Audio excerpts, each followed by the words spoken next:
আপুনি বাৰু কেতিয়াবা কাৰোবাৰ কথা শুনি নিজৰ কৰিবলগীয়া কামখিনি আধাতে এৰি দিয়ে নেকি? যদি দিয়ে আহকচোন আজি তেনে এটা কাহিনীৰ মাজলৈ আমি আগবাঢ়ো।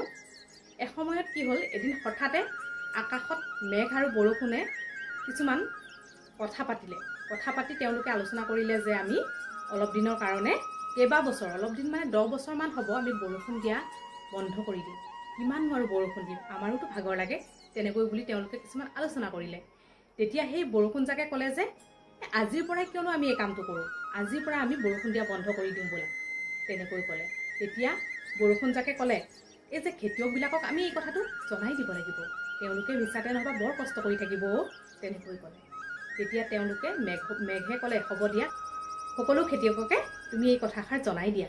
তেতিয়া কি কৰিলে, বৰষুণে সকলোখিনি খেতিয়ককে এই সকলোখিনি জাননী দি দিলে যে আমি আৰু 10 বছৰলৈ বৰষুণ নিদিওঁ, তোমালোকে মিছাতে হাল কোৰ বাই এনেই সময়বিলাক নষ্ট নকৰিবা, তেনেকৈ ক'লে। সকলোখিনি খেতিয়কে কি কৰিলে, এই সমস্ত হালৰ যিখিনি বয় বস্তু আছিলে সকলোখিনি টালি টোপোলা বান্ধি ওপৰত উঠাই থলে। তেওঁলোকে গম পালে যে বৰষুণ আৰু নিদিয়ে, আমি খেতি কৰিলে নহ'ব, তেনেকৈ বুলি তেওঁলোকে চিন্তিত হৈ ঘৰতে কিবা কিবি কৰি বহি আছে। কিন্তু তাৰে মাজৰ এজন খেতিয়কে তেওঁ খেতি কৰ্ম কৰিয়ে গৈ আছে। তেওঁ ৰাতিপুৱাই হাল কোৰ লৈ পথাৰ পালেহি আৰু পথাৰত নিজৰ কৰিবলগীয়া কামখিনি একান্ত মনে নীৰৱতাৰে কৰি গৈ আছে, কাৰো কথা কিন্তু গুৰুত্ব দিয়া নাই তেওঁ। তেতিয়া সেই বৰষুণ জাকে তললৈ নামি আহিলে আৰু ক'লে যে তুমি মিছাতে কিয় বৰষুণ নহয় বুলি জানিও ইমান ধুনীয়াকৈ আমি কালি এই কথাখিনি ঘোষণা কৰাৰ পাছতো তুমি একেটা কামকে কিয় লাগি আছা, তুমি কালি কথাটো শুনা নাপালা নেকি, তেনেকৈ ক'লে। তেতিয়া সেই খেতিয়কজনে খুব সুন্দৰভাৱে নীৰৱতাৰে ক'লে যে তোমালোকে তোমালোকৰ কাম কৰি যোৱা, তোমালোকে 10 বছৰলৈ বৰষুণ নিদিয়া মোৰ কোনো আপত্তি নাই, কিন্তু মোৰ কাম মোক কৰিবলৈ দিয়া। মই যদি 10 বছৰৰ কাৰণে এই খেতি কাম নকৰি ঘৰতে বহি থাকোঁ, মই দেখোন খেতি কৰিবলৈ পাহৰিয়ে পেলাম।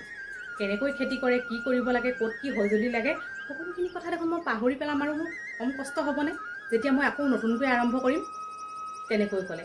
তোমালোকৰ কাম তোমালোকে কৰা আৰু মোৰ কাম মোক কৰিবলৈ দিয়া। মই বৰষুণ নিদিলেও এই শুকান মাটিতে হ'লেও মই হাল কোৰ বায়ে থাকিম, তেনেকৈ ক'লে। তেতিয়া বৰষুণ জাকে খুব লাজ পালে। তেতিয়া তেওঁলোকেও ভাবিলে আৰে এই মানুহজনেতো খুব সুন্দৰ কথা এটা ক'লে, আমি যদি 10 বছৰলৈ বৰষুণ নিদিওঁ আমিওতো বৰষুণ দিবলৈ পাহৰি যাম দেখোন, তেনেকৈ তেওঁলোকে আচৰিত হৈ সেই কথাটো বুজি পালে। বুজি পাই কি কৰিলে, মেঘৰ লগত আলোচনা কৰি এঘণ্টামানৰ পিছতে ধাৰাসাৰে বৰষুণ দিবলৈ ল'লে। তেতিয়াহ'লে ভাবকচোন, এই যে আমি কেতিয়াবা কিছুমান লোকৰ কথা বা অনবৰতে কিছুমান মিছলীয়া মানুহে কোৱা কথা কিছুমান শুনি বা অনৰ্থক কিছুমান কথা শুনি নিজৰ কৰিবলগীয়া কামবিলাক আধাতে নষ্ট কৰি নেপেলাওনে বা এৰি পেলাই হ'লেও বেলেগ এটা কামলৈ আমি ঢাপলি মেলি মন মগজুত এনেকুৱা কিছুমান আচৰিত ধৰণৰ কথাই আমি কি কৰিম, কি খাম, কি বম, এইবিলাক ভাবি সময় নষ্ট নকৰোঁনে বাৰু? এই কাহিনীটোৰ দ্বাৰা ইমান ধুনীয়াকৈ বুজাই দিলে যে এই খেতিয়কজনে কিন্তু কেতিয়াও আনৰ কথা শুনা নাছিলে। যেতিয়া তেওঁ নিজৰ কাম নিজেই কৰি গৈছিলে আৰু যেতিয়া সেই এঘণ্টাৰ পিছত বৰষুণ দিলে, খেতিয়কজনৰ খুব সুন্দৰভাৱে খেতি কাম কৰিবৰ কাৰণে সহজ হ'ল আৰু খুব সুন্দৰভাৱে গোটেই অঞ্চলটোৰ ভিতৰত মানুহজনেহে খেতি কৰিব পাৰিলে। বাকীখিনিয়ে যে সকলোখিনি টালি টোপোলা বান্ধি তেওঁ কৰিবলগীয়া কামখিনি নকৰি তাতেই থাকিলে, তেওঁলোকৰ কিন্তু খেতি কাম কৰা নহ'ল সেই বছৰ।